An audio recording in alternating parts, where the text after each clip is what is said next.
los materiales presentes en una reacción química, sino que a esta altura también podemos pensar en que cuando nosotros estudiamos una reacción química en particular, podemos hacernos distintas preguntas. Podemos pensar qué está pasando en ese fenómeno, en ese proceso físico o en ese cambio químico que estamos viendo.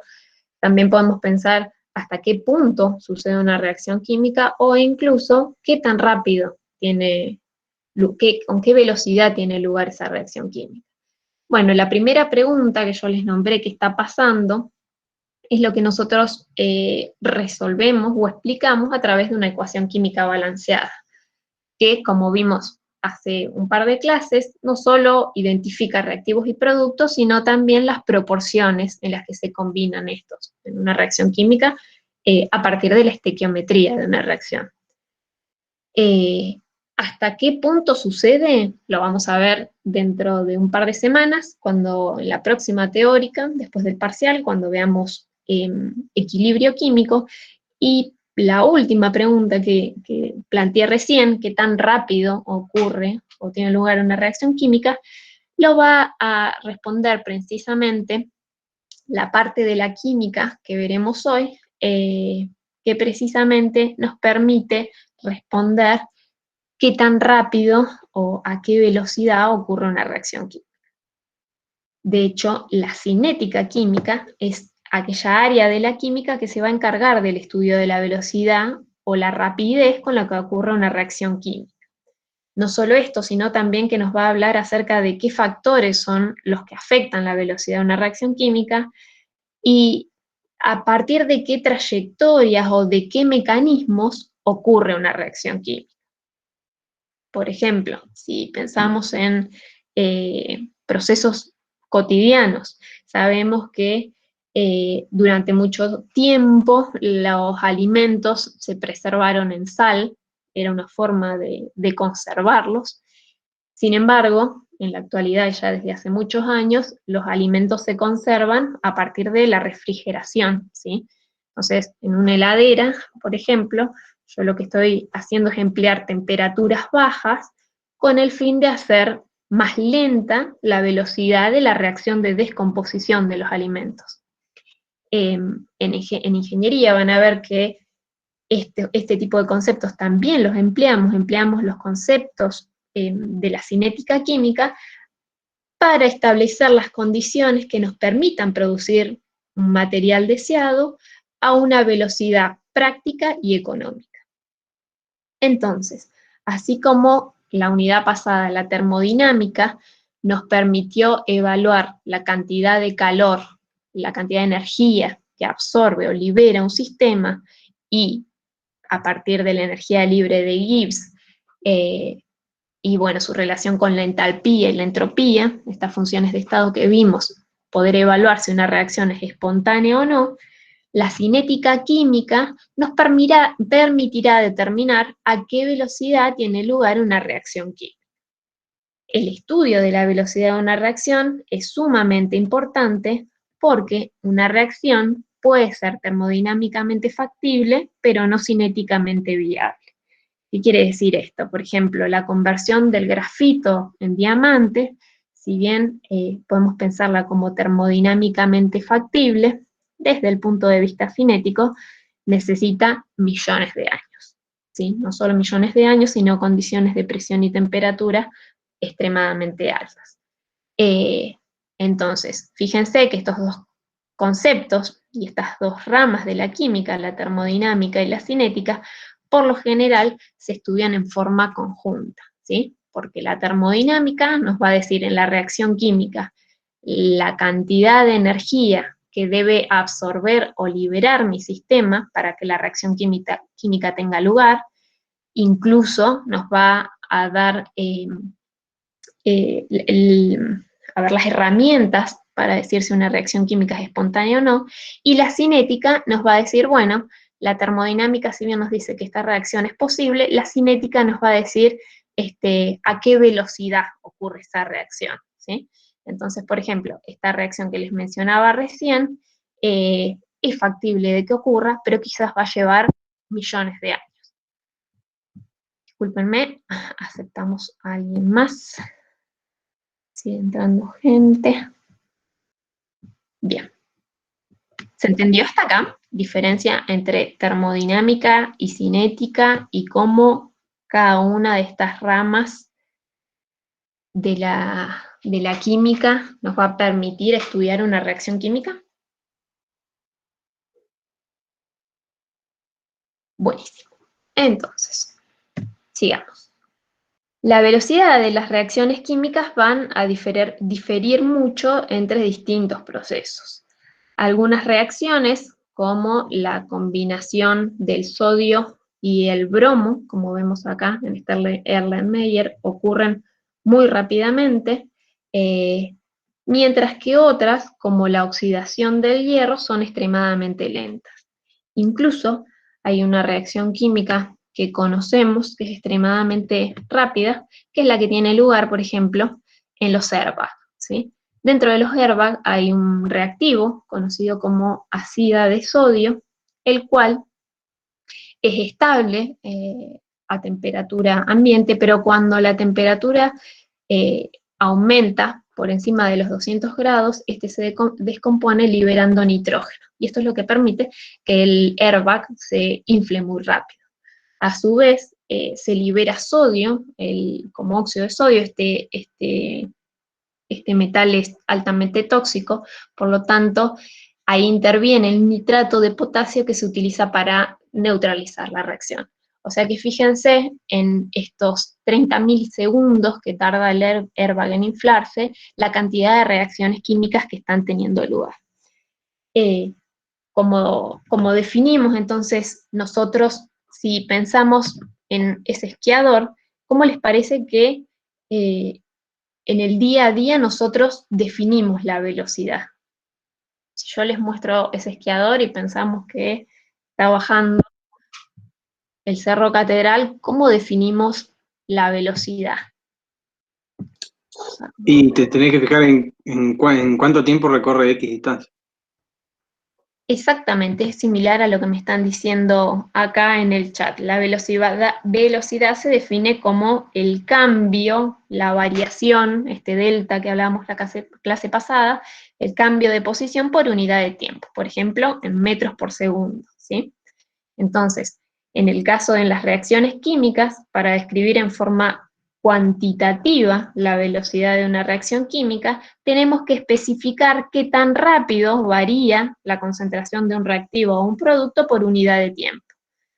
De esta forma, la velocidad de una reacción se expresa en moles por litro por unidad de tiempo, ¿sí? ¿Qué unidad de concentración estoy nombrando cuando digo moles por litro?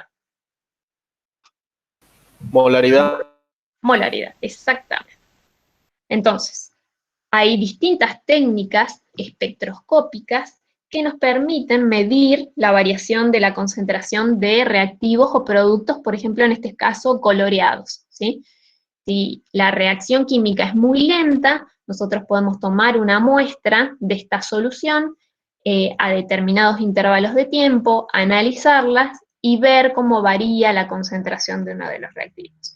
Mientras que si la reacción química es extremadamente rápida, es posible utilizar otro tipo de técnica, como esta que vemos acá, de técnicas espectroscópicas, para medir alguna propiedad física, como en este caso puede ser el color, relacionado con la concentración de los reactivos en solución.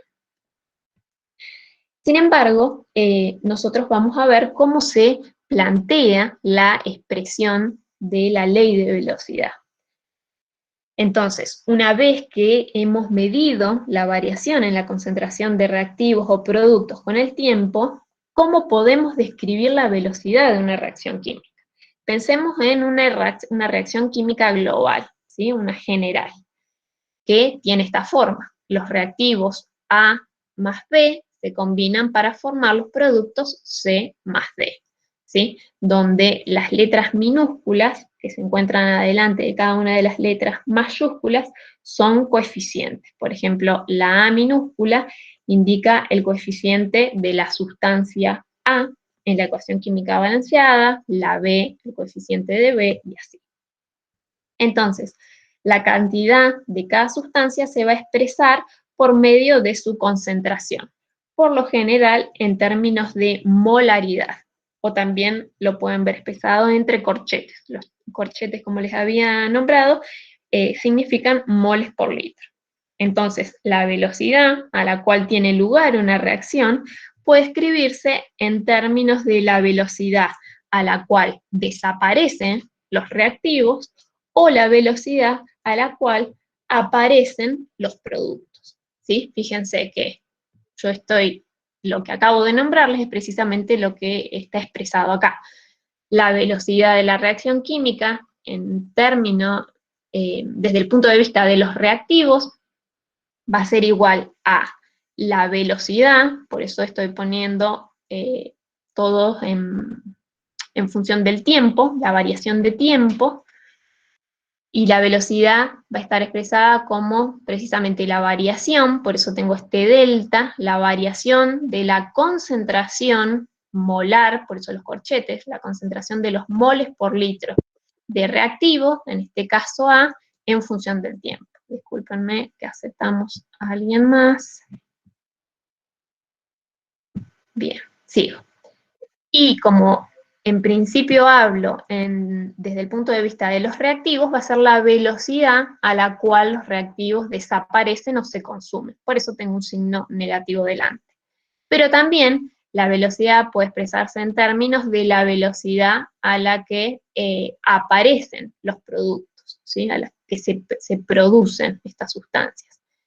Fíjense que la expresión es muy parecida, no tengo los signos negativos porque en este caso no desaparecen, sino que se forman. Entonces, de esta manera, la velocidad va a tener un valor positivo porque va a describir la reacción directa. ¿Qué quiere decir la reacción directa? La de combinación de los reactivos, ¿sí? Los que se consumen para formarse los productos. La reacción directa es la reacción de izquierda a derecha. Reactivos que se consumen para formar o producir productos. Esto lo vamos a volver a ver cuando hablemos de equilibrio químico.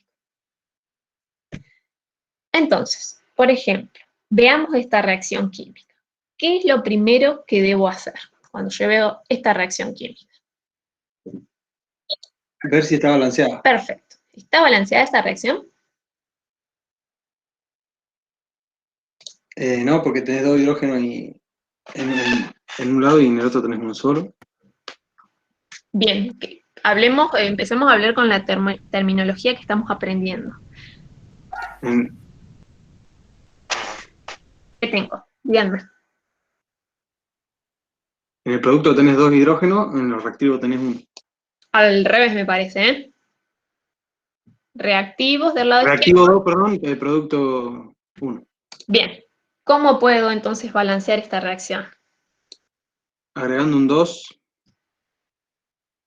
en ¿Dónde? el reactivo. Bien. ¿En qué parte en particular? Ahí en el 2 en el más grande, digamos, no como segundo. Adelante. Adelante, exactamente, ¿sí? Como un coeficiente estequiométrico, ¿sí? Si no, por ejemplo, fíjense, el 2 del yodo, este es un subíndice. En cambio, para balancear yo lo agrego como un coeficiente estequiométrico. Bueno, justo yo en la animación había puesto otro primero. Pero lo que dice el compañero, el 2 que vamos a agregar para balancear va a estar acá, donde ven el cursor, delante del hidrógeno. Bien, ¿qué más? Y un 2 en el reactivo de adelante. ¿Adelante de qué reacción? Del yodo. Esto es yodo, ¿eh? El producto, este es yodo molecular. ¿Quién más? ¿Quién ayuda al compañero? Ahí en el chat algo están poniendo. Adelante del... Él dice delante del cloruro de yodo, profe, que tiene que poner un 2. Exactamente, ¿sí? Si yo pongo el 2 adelante del cloruro de yodo, tengo 2 por 1, tengo 2 átomos de yodo al lado de los reactivos y 2 átomos de yodo al lado del producto. ¿Qué pasa ahora con el cloro? 2 por 1, 2 átomos de cloro al lado de los reactivos, de los productos tengo 1, por eso primero ustedes agregaron ese 2, y de esta forma también tengo una molécula de hidrógeno al lado de los reactivos y 2 átomos de hidrógeno, perdón, del lado de los productos, ¿sí? Entonces, ya sabemos nombrar esta reacción química, decimos que una molécula de hidrógeno reacciona con dos moléculas, perdón, de cloruro de yodo para dar lugar a la formación de yodo y cloruro de hidrógeno. Entonces, si consideramos que en esta reacción química ocurre cuando un mol de hidrógeno, podemos hablarlo en términos de moles, y 2 moles de cloruro de yodo se mezclan a, por ejemplo, 230 grados en un recipiente cerrado, a partir de la estequiometría, vemos que por cada mol de hidrógeno y 2 moles de cloruro de yodo que desaparecen, se forma un mol de yodo y 2 moles de cloruro de hidrógeno, ¿sí? La velocidad, podemos pensarlo entonces en términos de la velocidad con la que desaparecen los moles de hidrógeno, es la mitad de la velocidad con la que desaparece el cloruro de yodo, ¿sí? Porque tenemos este coeficiente estequiométrico delante. Por lo tanto, la velocidad de la reacción puede expresarse de esta forma, ¿sí? Desde el punto de vista del término de los reactivos, vemos que la rapidez con la que disminuye el hidrógeno es la mitad de la rapidez con la que disminuye el cloruro de yodo, o desde el punto de vista de los productos, la rapidez con la que aparece o se forma el yodo es la mitad de la rapidez con la que aparece el cloruro de hidrógeno. También podríamos entonces plantearlo así, en términos de la variación de la concentración de reactivos en función del tiempo, o la variación de la concentración de productos en función del tiempo. Acá me queda un delta de más. Este va acá abajo, ¿sí? Otra forma de pensarlo es, fíjense, por un lado tengo un mol de hidrógeno y 2 de cloruro de yodo. A medida que se consuma un mol de hidrógeno, una molécula de hidrógeno y 2 moles de cloruro de yodo, aparecerá una molécula de yodo y 2 moles de cloruro de hidrógeno. Lo mismo si sigo agregando, ¿sí? Esto básicamente lo que me está diciendo es que el cloruro de yodo se va a consumir el doble de rápido que el hidrógeno, ¿sí? Y el cloruro de hidrógeno se va a producir el doble de rápido que el yodo, ¿sí? Y esto me lo da precisamente los coeficientes estequiométricos que yo agrego para balancear la reacción química. Entonces, esto lo que me da es la velocidad media de la reacción, ¿sí? Porque lo estoy calculando, ya sea el consumo de reactivos en función de la variación de tiempo a lo largo de un tiempo, así como la producción o la formación de productos la estoy calculando a lo largo, en un delta de tiempo. Yo veo, por ejemplo, que fíjense, analicemos este gráfico. Me dice el número de moléculas por unidad de tiempo, ¿sí? ¿Qué me está diciendo este gráfico? ¿Quién se anima a analizar qué me está diciendo este gráfico?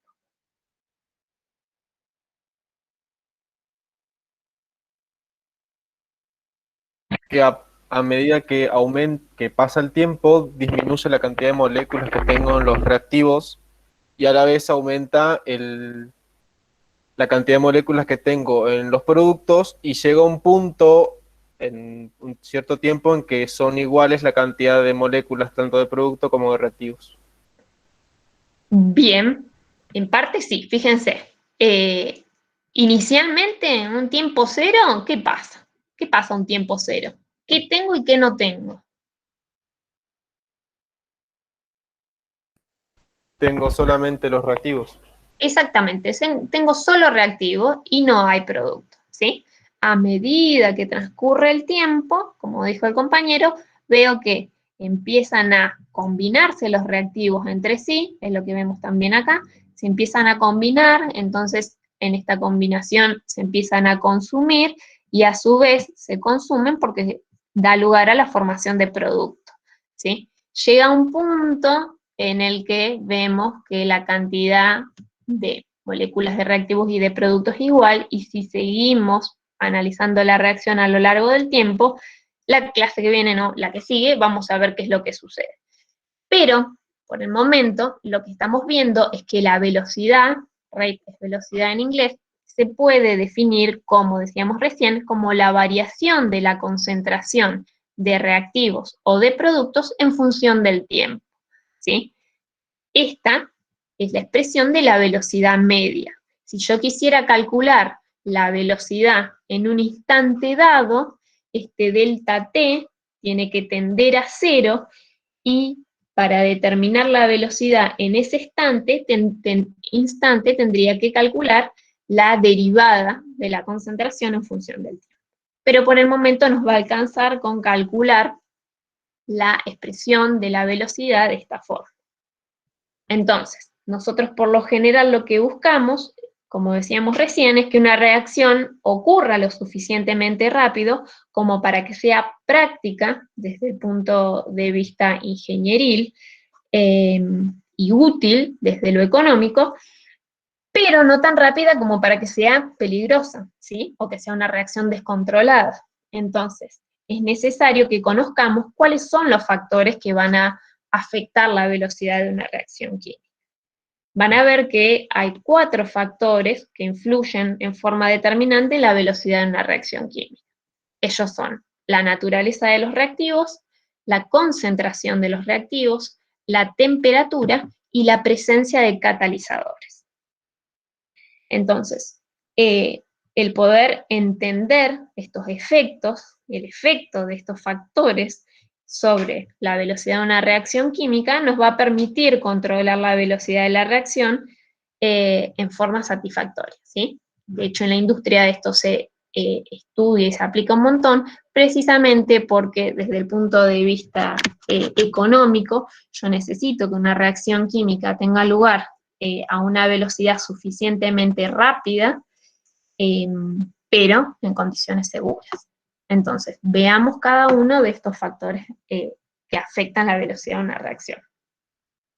En cuanto a la naturaleza de los reactivos, el estado físico de cada sustancia es importante para determinar qué tan reactiva es. Fíjense, ¿saben de qué elementos se tratan en estas fotos? Algunos ya las vieron, estas fotos, otros años. ¿De qué elementos se trata?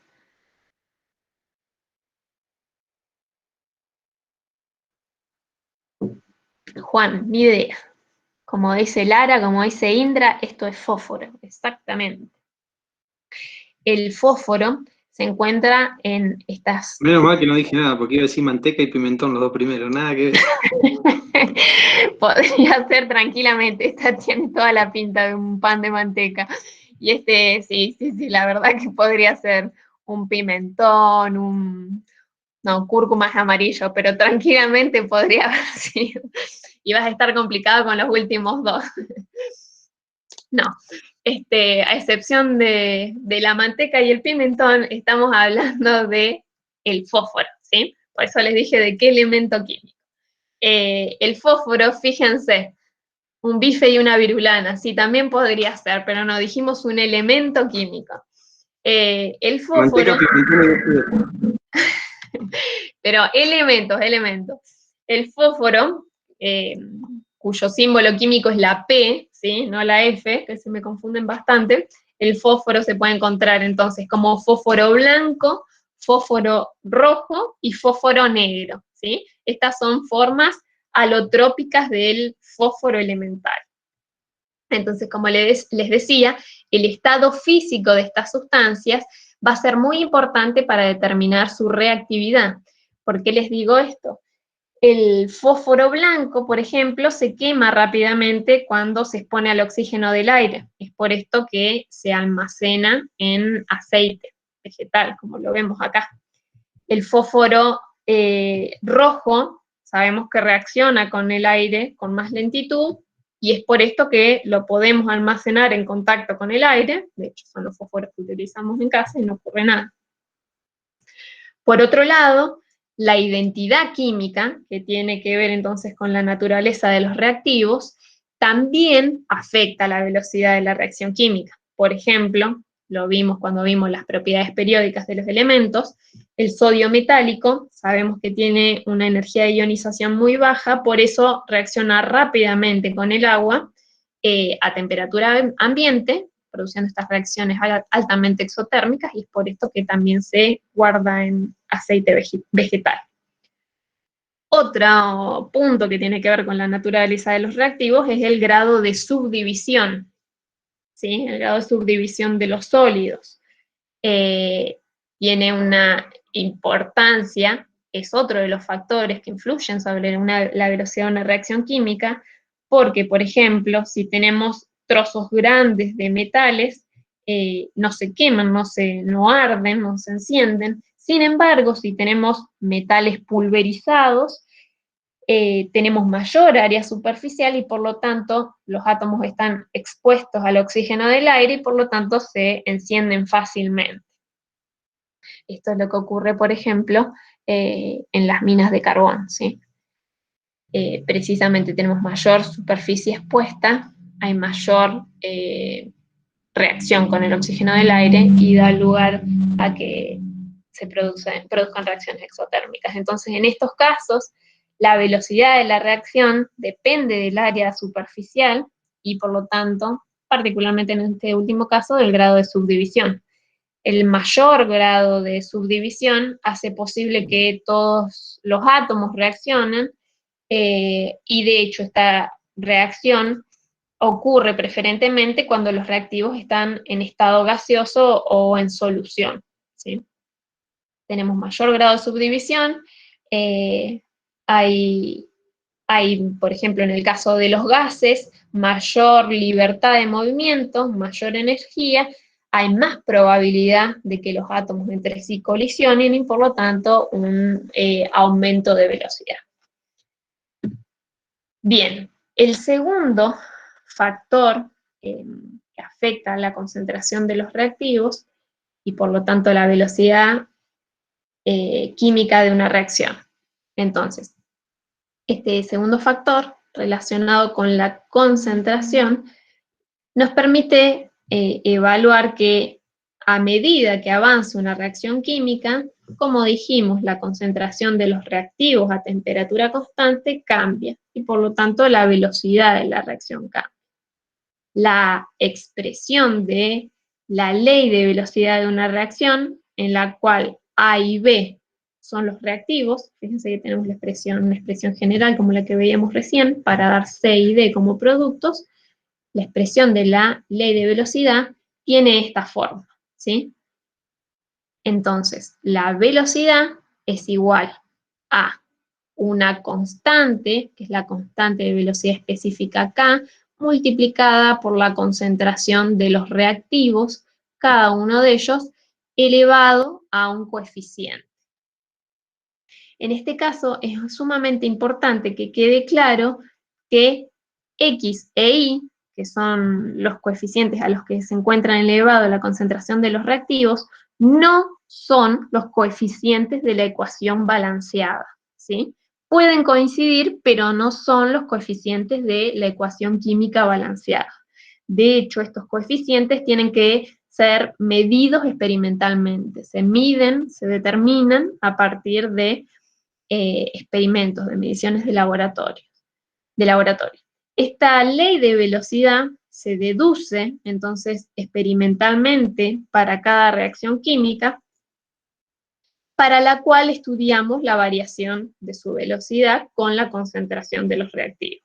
Entonces, estos exponentes a los que se encuentran elevados la concentración de los reactivos, es importante que sepan que suelen ser números enteros y pequeños, ¿sí? De hecho, cuando, por ejemplo, estos exponentes tienen un valor igual a 1, lo que nos indica es que la velocidad va a ser proporcional a la concentración de ese reactivo.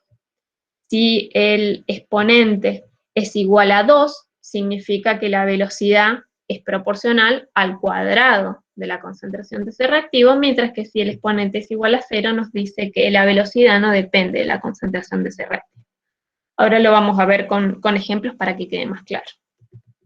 Lo que es importante es que sepan que estos coeficientes X e Y se conocen como orden de reacción. De hecho, el valor de X es el orden de reacción respecto al reactivo A, el coeficiente Y es el orden de reacción respecto al reactivo B, y el orden de la reacción global va a ser la suma de los órdenes de reacción, es decir, X más Y.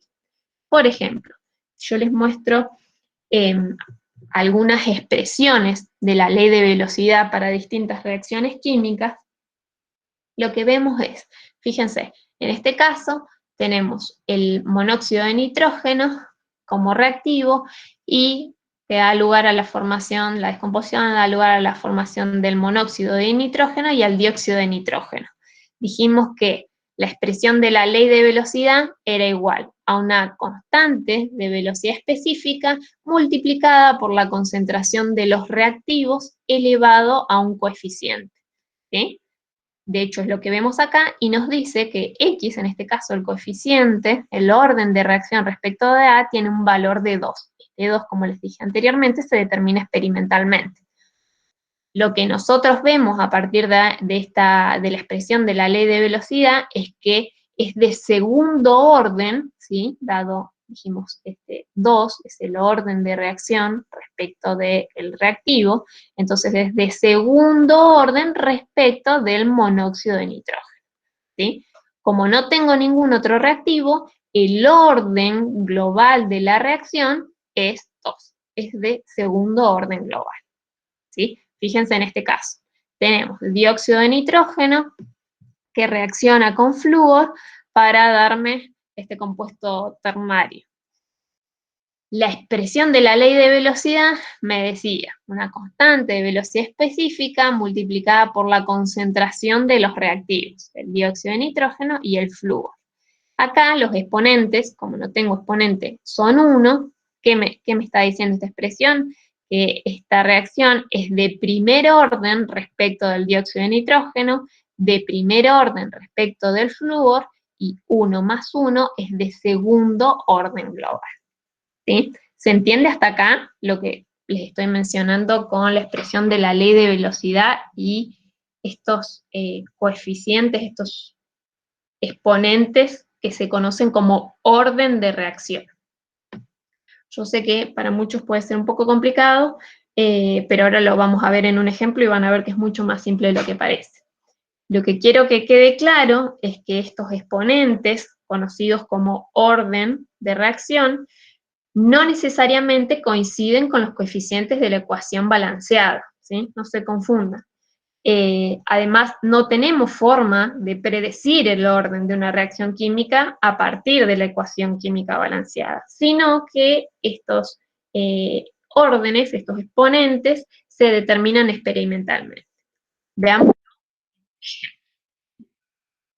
Fíjense, tenemos una reacción química entre el flúor y el dióxido de cloro para darnos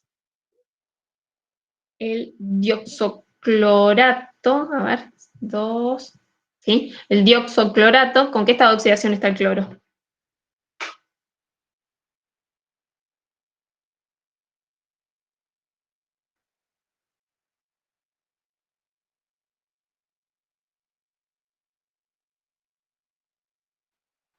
¿Alguien?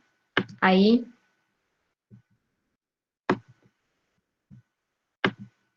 ¿Con qué estado de oxidación está el cloro?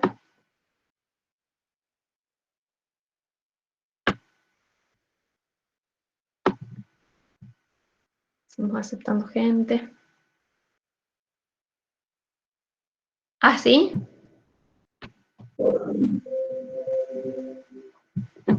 Primero que el cloro no tiene estado de oxidación más 4, así que a ver, sigamos pensando, ¿con qué estado de oxidación tiene el cloro en este compuesto? Ni hace falta que miren la tabla periódica, deberían poder sacarlo de acá nomás.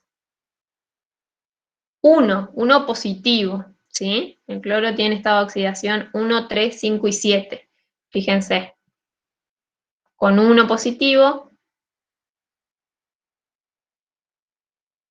Bien, entonces, veamos esta reacción química. una forma de estudiar el efecto de la concentración de los reactivos sobre la velocidad de la reacción es determinando cuál es la dependencia de la velocidad inicial con la concentración inicial de los reactivos. Vamos a ver que siempre es mejor medir la velocidad inicial, ya que a medida que la reacción va teniendo lugar, va a disminuir la concentración de los reactivos y por lo tanto va a ser más difícil determinar cómo varían las concentraciones con exactitud. Entonces, en esta tabla, fíjense, tenemos 3 mediciones experimentales en las que se determinó la velocidad de formación del dioxoclorato de flúor, el producto de esta reacción química.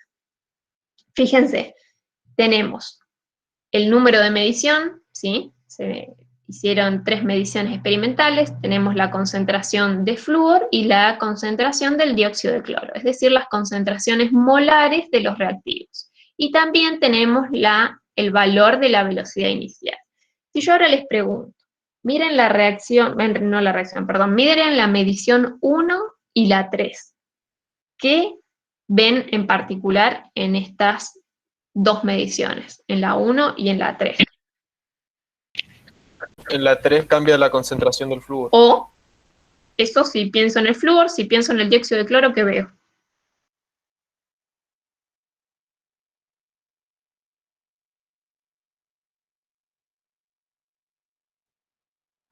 Está muy bien lo que dijiste, entre la medición 1 y la 3, lo que veo es que cambia la concentración de flúor, estaría bueno que me digas cómo cambia, y qué pasa en cuanto a la concentración del dióxido de cloro.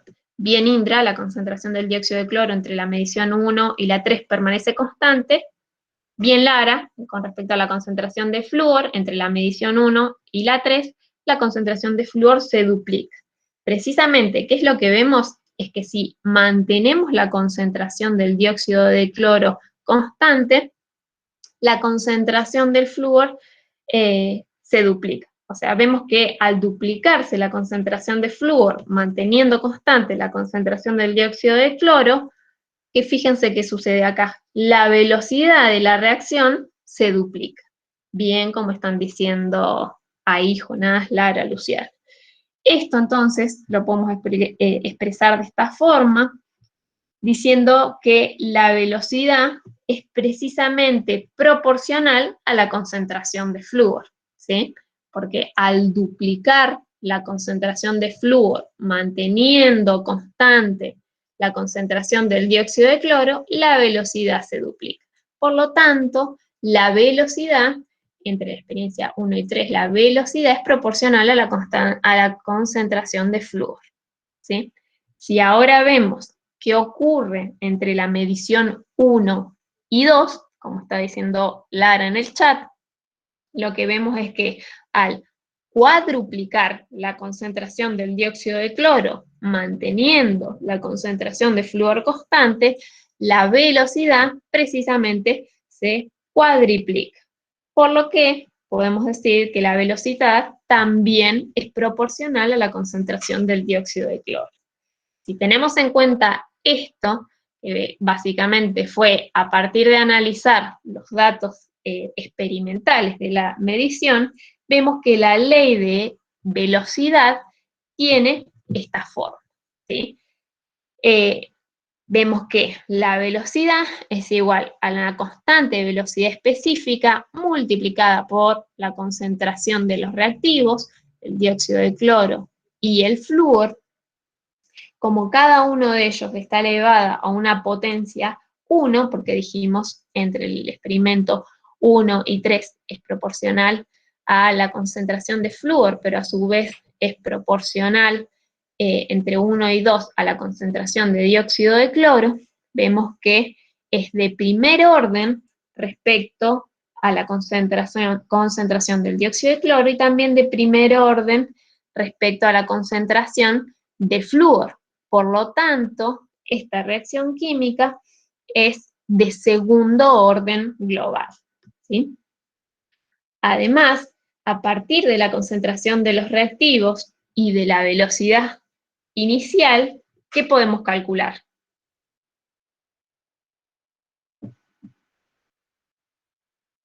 Tenemos de la experiencia, de los resultados, tenemos la concentración de los reactivos y tenemos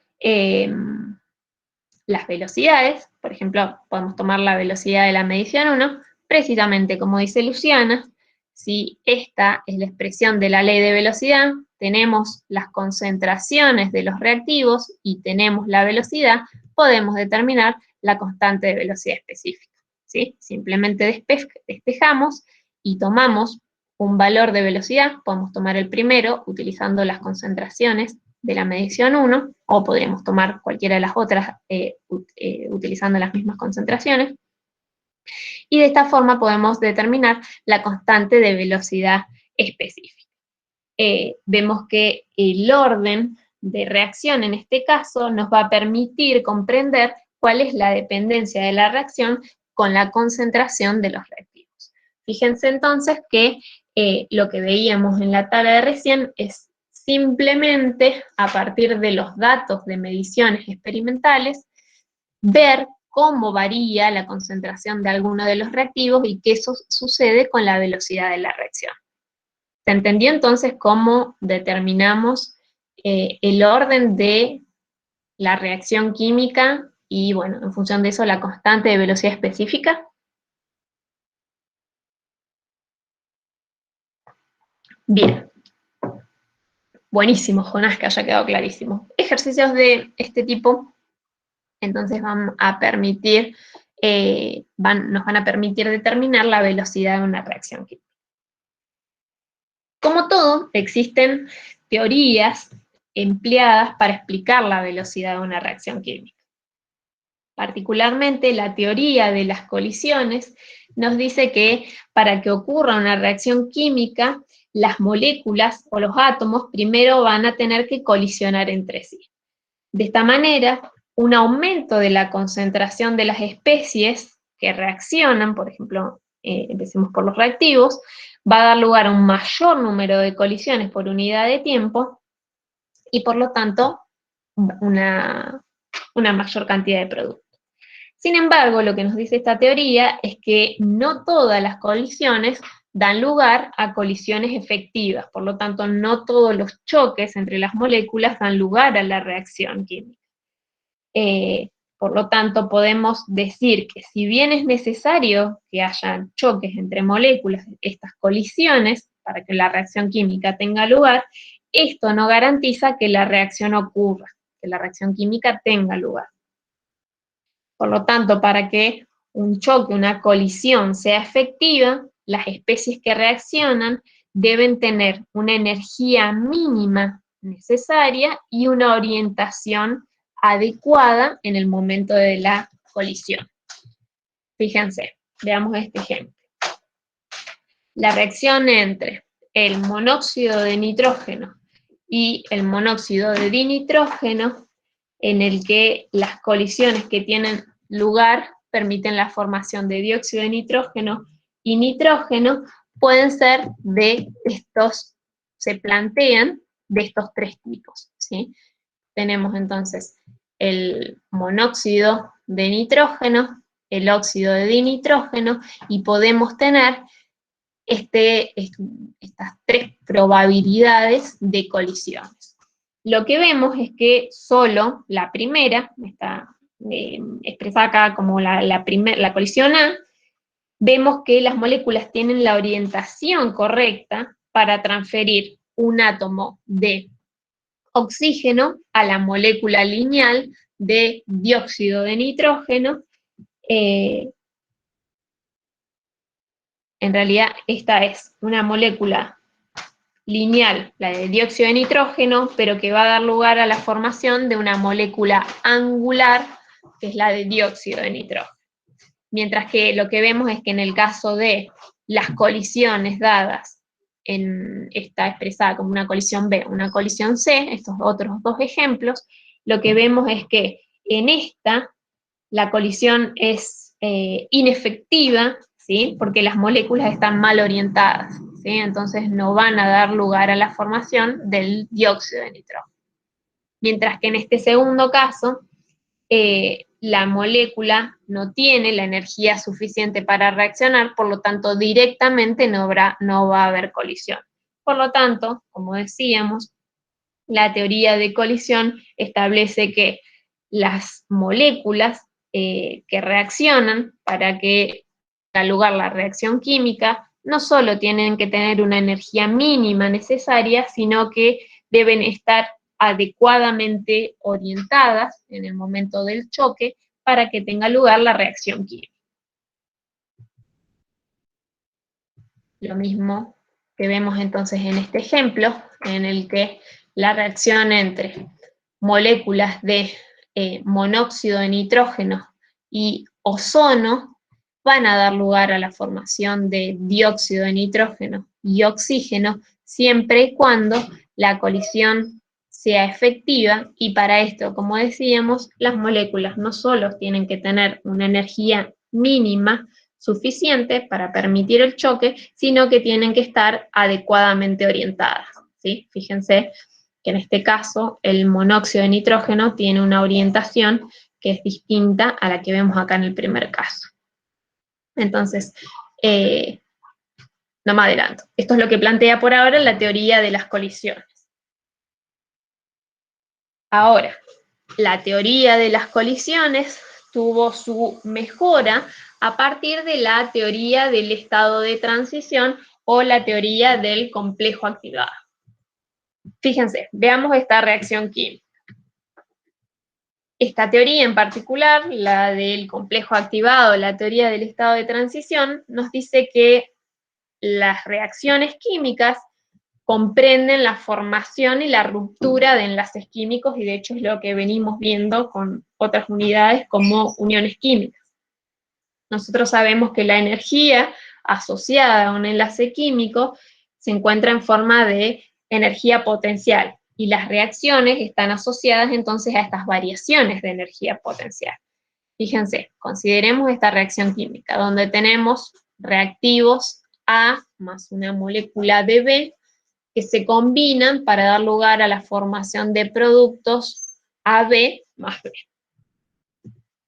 Si vemos entonces la figura en la que graficamos la variación de energía potencial en función del avance de la reacción química, vemos que la energía del estado fundamental de los reactivos es mayor que la energía del estado fundamental de los productos. De hecho, la energía liberada durante la reacción química va a ser igual a la diferencia de las energías entre estos dos estados, ¿sí?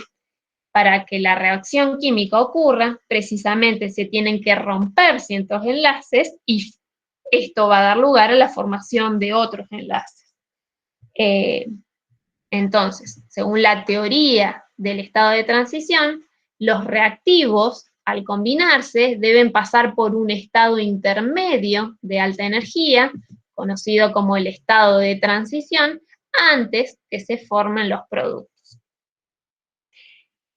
Lo que dice precisamente la teoría del estado de transición es que en este estado de transición, al menos un enlace está en proceso de romperse, un enlace entre las sustancias que forman los reactivos está en proceso de romperse, y eso, fíjense que está graficado en este gráfico, y en el estado de transición hay enlaces a partir de estos que se han roto que están en la etapa de formarse.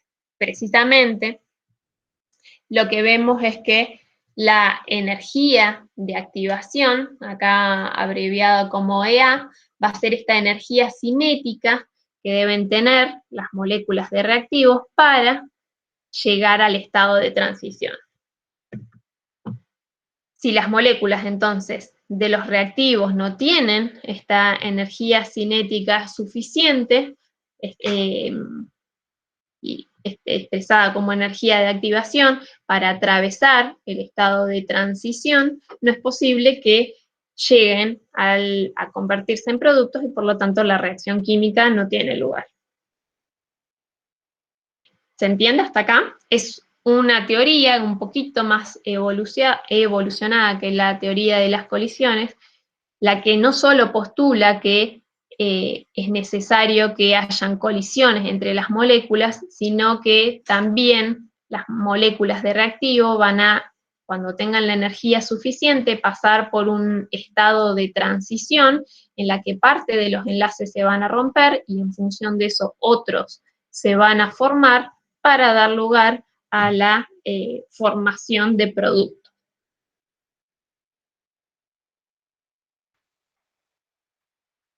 Particularmente, sí. Yo tengo una consulta. ¿Qué relación tiene la variación de energía entre reactivos y productos con la energía de activación? Lo ¿Hay vamos alguna a ver, relación? lo vamos a ver en un minutito, ahora que cuando veamos también el efecto de la temperatura. Ok. Esta teoría, Gracias. entonces, lo que les decía, es como una evolución de la teoría de las colisiones, donde nos dice, fíjense, que no solo tienen que chocar las moléculas, porque tienen, bueno, mayor energía, mayor movilidad de movimiento, no solo deben chocar, sino que, digamos, no solo tienen que tener la energía suficiente para que haya colisiones, no solo deben tener la orientación adecuada, sino que si poseen esta energía suficiente, a partir de la ruptura de ciertos enlaces en el estado de transición, va a dar lugar a la formación de nuevos enlaces y a la formación de productos. ¿Sí? Ahora lo vamos a explicar en detalle, lo que preguntaba la compañera, la relación entonces entre la energía de activación y la energía que necesitan estos reactivos para convertirse en producto. Lo que les comentaba acá es, si graficamos la variación de energía en función del progreso de la evolución de la reacción química, lo que vemos es, en este caso, en el primer gráfico, vemos que la energía de los reactivos es mayor que la de los productos, precisamente debido a un desprendimiento de energía, dado porque este esquema está representando una reacción exotérmica. Esta es entonces la energía de activación, la energía que necesitan tener los reactivos, tomar los reactivos para llegar a este estado de transición y convertirse en producto. Mientras que en este caso vemos que la energía de los reactivos es menor que la de los productos, en este caso es necesario que haya una absorción de energía para llegar a este estado de transición y que los reactivos se conviertan en productos. Esto lo vimos incluso en la clase pasada, cuando hablamos de reacciones que necesitan energía, absorber energía para tener lugar, o la liberación de energía a partir de una reacción química, endo o exotérmica en este caso. Entonces, algunas reacciones, como vimos en los casos más simplificados, tienen lugar en una sola etapa. Sin embargo, la mayoría de las reacciones químicas ocurren en varias etapas elementales o en varios pasos. De hecho, la trayectoria paso a paso o etapa por etapa en la que tienen lugar las reacciones en las que reactivos se combinan para formar productos, reciben el nombre de mecanismos de reacción. ¿Qué podemos hacer? Podemos comparar a un mecanismo de reacción como el camino que sigue la reacción química, es decir, es el camino que seguimos, por ejemplo, durante un viaje para ir de reactivos a productos, mientras que en la ecuación química global solo vamos a conocer el origen y el destino, ¿sí? Es decir, reactivos y productos. Como ejemplo, entonces, de un mecanismo de reacción, pensemos en la reacción química entre el óxido nítrico y el oxígeno. A partir de mediciones experimentales se sabe que los productos no se forman directamente como el resultado de las colisiones de las dos moléculas del óxido nítrico con la molécula de oxígeno, sino que se ha detectado experimentalmente que se forma este dióxido de dinitrógeno durante la reacción química. Por lo tanto, podemos suponer que la reacción ocurre en dos etapas o pasos elementales.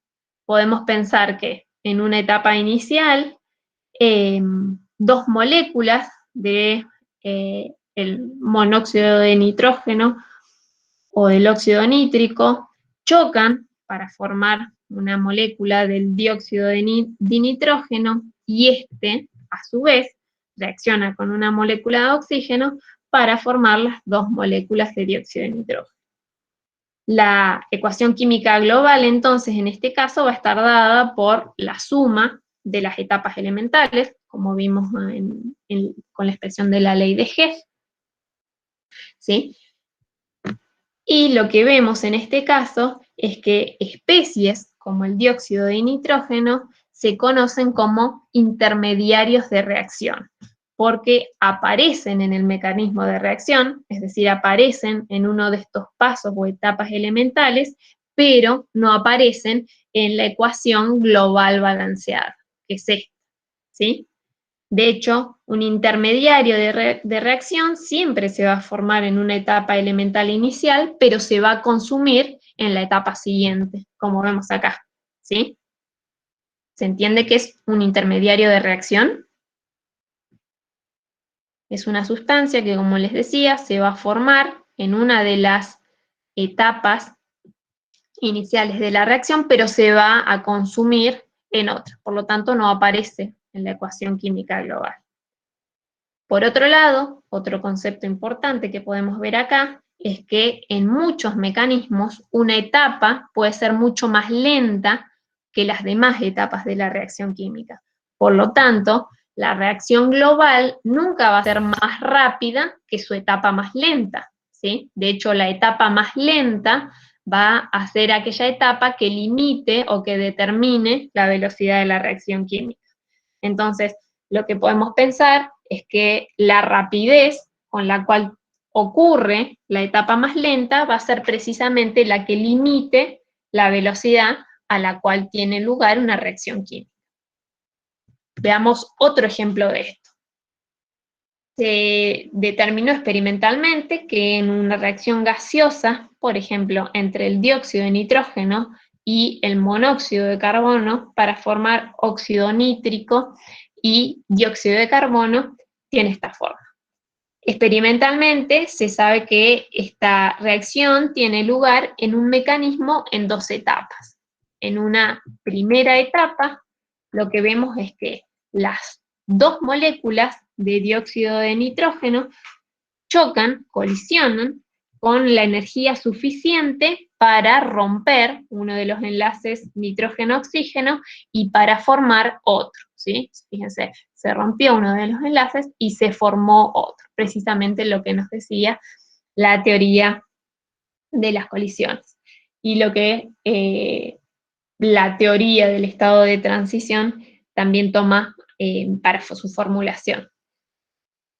Esto precisamente a partir de esta ruptura del enlace nitrógeno y oxígeno, se forma otro enlace, lo que nos permite la transferencia de un átomo de oxígeno de una molécula del dióxido de nitrógeno a la otra.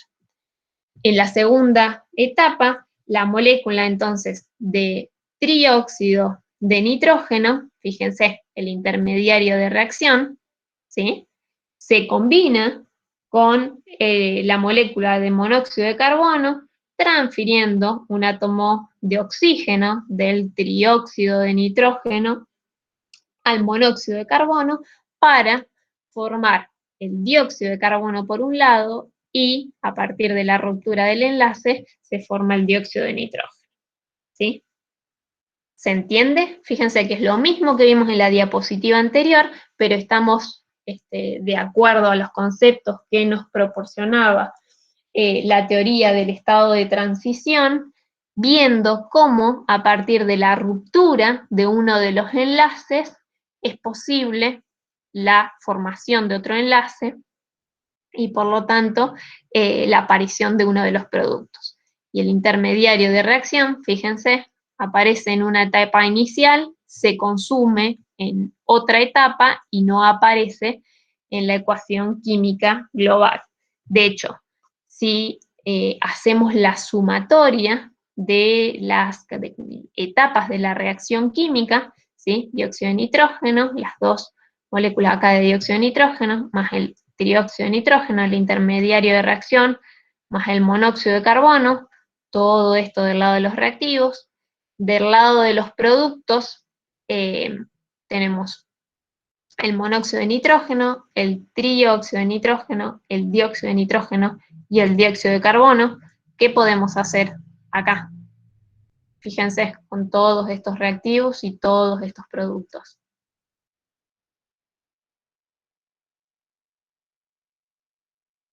¿Qué les parece que podemos hacer que tiene similitud con la ley de Hess?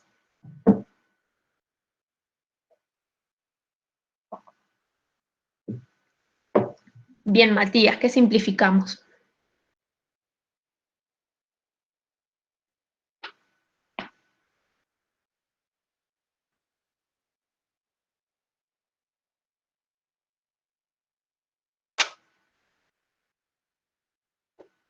Bien, vamos viendo qué sustancias aparecen del lado de los reactivos y cuáles también se repiten en el lado de los productos. Entonces, por un lado tenemos el dióxido de nitrógeno, por otro lado el trióxido de nitrógeno. Lo que vemos entonces es que a partir de este planteo de las distintas etapas, los mecanismos de reacción, es posible llegar a la ecuación química global, ¿sí? Llegamos a esta expresión que precisamente es la ecuación química global, donde, fíjense, incorporamos los conceptos de la teoría de colisión, de la teoría entonces del estado de transición, porque no solo tenemos las colisiones, sino la ruptura de ciertos enlaces para la formación de otros. Vemos que el intermediario de reacción se forma en una de las etapas, pero se consume en la siguiente, y tenemos la ecuación química global, en la que el intermediario de reacción no aparece, pero a partir de mediciones experimentales se sabe que en algún momento se formó.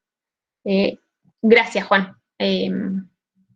Bueno, se está grabando la clase, así que esperemos que Jeremías, si no se puede conectar, la pueda seguir. Bien.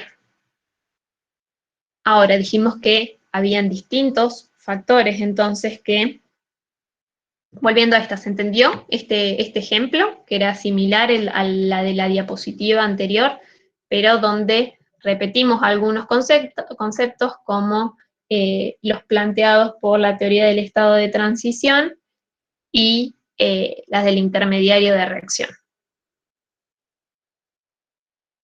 ¿Se entendió este ejemplo? Bien. Entonces, para ver los últimos dos factores que afectan la velocidad de reacción, fíjense, acá por un lado dice magnesio en agua fría, ¿sí? Y acá magnesio en agua caliente. No sé si alcanzan a ver, pero en este caso hay burbujitas. ¿Qué les parece que nos está diciendo que en este caso tengamos burbujas y acá no? Que el magnesio reacciona. Formación del óxido de magnesio. Exactamente, en el segundo caso, lo que se está produciendo es una reacción química que da lugar al desprendimiento de gas, ¿sí? Es lo que estamos viendo a través de la formación de burbujas. De hecho, el tercero de los factores que afectan la velocidad de una reacción es la temperatura. Incluso nuestra experiencia diaria nos dice que una velocidad de una reacción química aumenta con el aumento de temperatura, y es lo mismo que estamos viendo en estas dos imágenes. Esto es así porque la energía cinética promedio de un conjunto de moléculas es de hecho proporcional a la temperatura. Lo que vemos es que a una temperatura T1 menor, una fracción de las moléculas de los reactivos tienen energía cinética suficiente para reaccionar y formar moléculas de producto por colisión.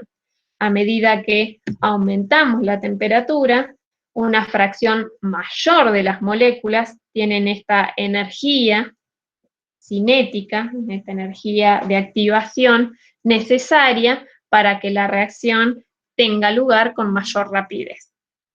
Entonces, a partir de estas mediciones experimentales, fue precisamente Arrhenius quien planteó una relación matemática que tiene en cuenta la energía de activación, la temperatura absoluta y la constante de velocidad específica, la cual se conoce como la ecuación de Arrhenius, donde la constante de velocidad específica es igual a una constante conocida como, bueno, esta constante precisamente tiene en cuenta las colisiones, la fracción de colisiones entre las moléculas, y tiene de hecho la misma unidad que la constante de velocidad específica, y además, como les decía, incluye los conceptos de energía de activación, la constante universal de los gases y la temperatura absoluta.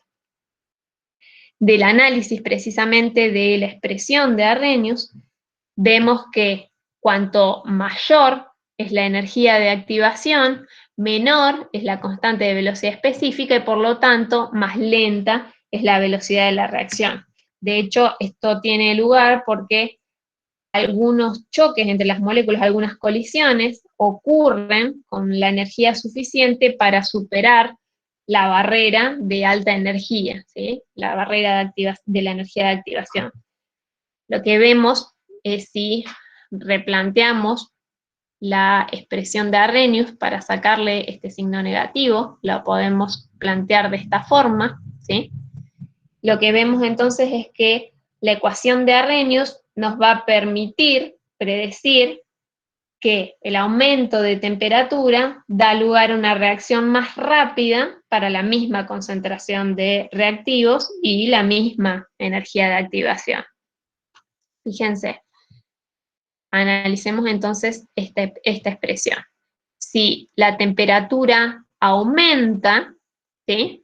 Esta expresión, la energía de activación sobre la constante universal de los gases por la temperatura, disminuye, ¿sí? Si yo aumento la temperatura, toda esta expresión disminuye. Sigo. Si esta expresión disminuye, también lo hace este cociente. Si todo este denominador disminuye, precisamente la constante de velocidad específica aumenta, y si la constante de velocidad específica aumenta, la reacción se acelera. Quiere decir que si aumento la temperatura, la velocidad aumenta, ¿sí? Pues este análisis lo podemos hacer a partir de la expresión de la ecuación de Arrhenius. Esta expresión, entonces, también la podemos plantear para dos temperaturas distintas. La expresión, entonces, va a adoptar esta forma, donde vemos que no tenemos la expresión de A, esta constante, que tiene que ver con la fracción de colisiones, y de hecho muchas veces esa constante no se conoce, por lo tanto esta expresión es muy útil para calcular la constante de velocidad específica, o mejor dicho, la energía de activación de un proceso cuando tenemos dos temperaturas distintas. De hecho, van a ver algunos ejercicios en la guía donde nos pide calcular la energía de activación de un proceso cuando tenemos dos temperaturas distintas. Si tenemos dos temperaturas distintas, vamos a tener dos constantes de velocidad específica distintas. Conociendo el valor de la constante universal de los gases, podemos calcular la energía de activación del proceso. De hecho, la ecuación... Pero es una pregunta. Sí, perdón que la interrumpa. Quería saber si cambia el valor de R, de la constante de los gases, porque nos manejamos con 0,082 litro atmósfera Kelvin mol. Pero ahora tenemos que tener en cuenta la temperatura. La temperatura, dijimos temperatura absoluta. La energía de perdón, se entrecortó, pero sí, tendremos entonces en cuenta la temperatura absoluta en grados Kelvin, Y la constante de velocidad específica, no se preocupen que la vamos a tener, en los problemas se van a dar de forma que puedan relacionarla con la constante universal de los gases. Mientras que la energía de activación es una energía, así que va a ser en unidades de kilojoule por mol, ¿sí? O joule por mol.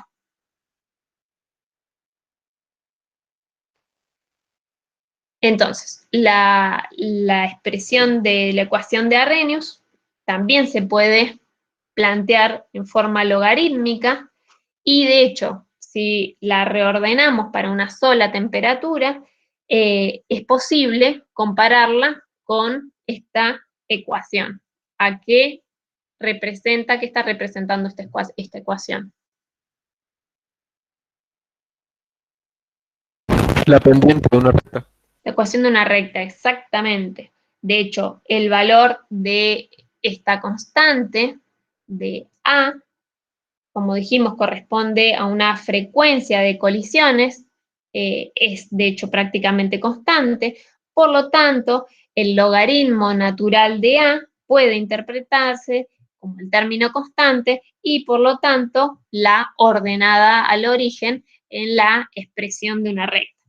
Si graficamos entonces el logaritmo natural de la constante de velocidad específica en función de 1 sobre t, lo que podemos hacer es precisamente determinar la pendiente de la recta, es decir, el valor de la energía de activación sobre la constante universal de los gases.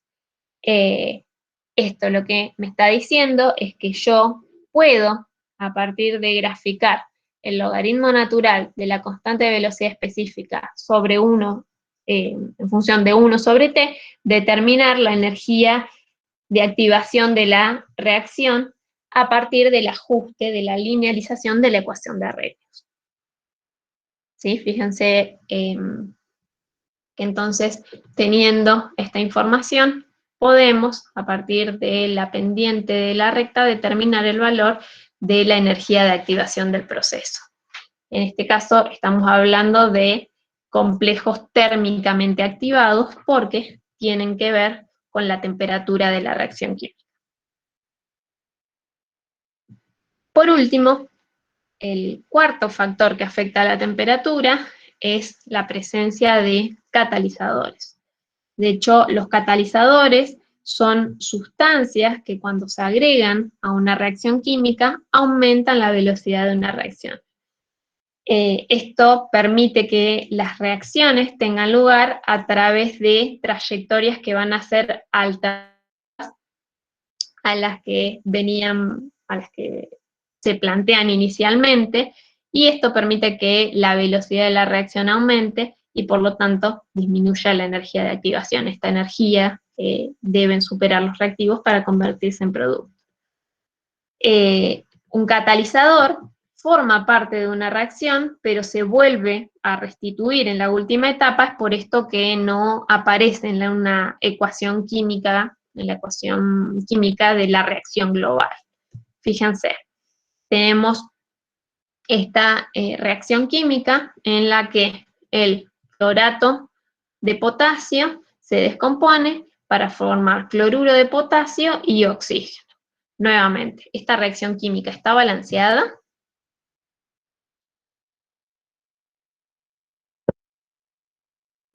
No. No. ¿Qué me está faltando? No, primero no tengo la misma cantidad de oxígeno en los reactivos que en los productos. Entonces, ¿qué puedo hacer? Bien, Sebastián. Puedo poner un coeficiente estequiométrico de 3 en los reactivos y en el producto, perdón, un 2 de coeficiente estequiométrico en los reactivos, y en los productos pongo un coeficiente de 3 para el oxígeno y un coeficiente de 2 para el cloruro de potasio. Bien, no sé quién estaba hablando, pero muy bien, igual que lo que dice Indra en el chat. De esta forma, fíjense, poniendo el coeficiente estequiométrico delante del clorato de potasio, un 2, tenemos 2 potasios, acá tenemos uno solo, vamos a tener que agregar acá otro coeficiente estequiométrico, también porque tenemos dos cloros, dos átomos de cloro y acá tenemos uno solo.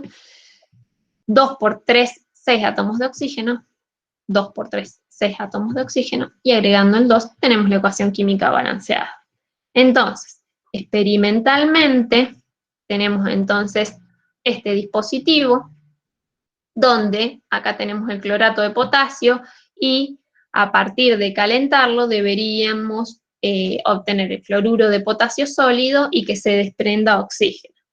En ausencia de un catalizador, que son estas sustancias que permiten aumentar la velocidad de una reacción química, el clorato de potasio se descompone con mucha lentitud, incluso si lo estamos calentando, como vemos acá, ¿sí? Que tenemos el mechero.